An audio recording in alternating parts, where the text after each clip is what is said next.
Təbiətə qarşı amansız müdaxilə və qanun tanımayan qum-çınqıl biznesi. Qəbələ rayonunda çay məcralarından qanunsuz qum-çınqıl çıxarılması halları ətraf mühitə, xüsusən də yerli ekosistemə və su ehtiyatlarına ciddi ziyan vurmaqda davam edir. Nəzarətsiz və qanunsuz hasilat çay məcralarının həddindən artıq dərinləşməsinə, sahil eroziyasına və ən qorxulusu yeraltı su səviyyəsinin kəskin aşağı düşməsinə səbəb olur. Ekoloji terrorun ən bariz nümunələrindən biri hazırda Qəbələ rayonunun Savalan kəndi ərazisində yaşanır. Burada qanunsuz olaraq qum-çınqıl çıxarılır, çayın təbii məcrası şəxsi maraqlar naminə dəyişdirilir.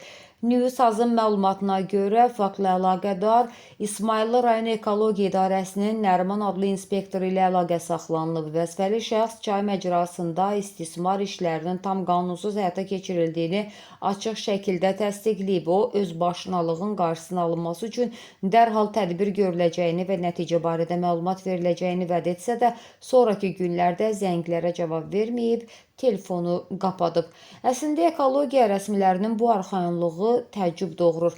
Xatırladaq ki, cəmi bir ay bundan əvvəl 6 saylı Ekologiya və Təbii Sərvətlər İdarəsinə qarşı Baş Prokurorluq yanında Korrupsiya qarşı mübarizə İdarəsində cinayət işi açılıb.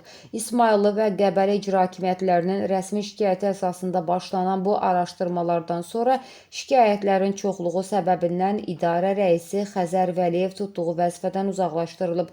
Lakin görünən odur ki, idarənin digər vəzifəli şəxsləri rəislərin aqibətindən heç bir nəticə çıxarmayıblar.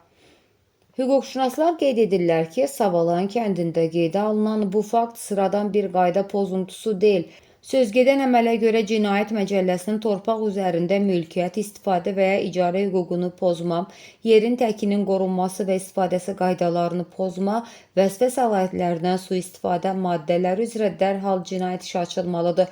Dövlətin təbii sərvətlərini talayanların və onlara şərait yaradan məmurların qanun qarşısında cavab verəcəyi günü gözləyirik. Səsləndirilən iddialarla bağlı bütün maraqlı tərəflərin mövqeyini işıqlandırmağa hazırıq. Mövzu diqqətimizdədir.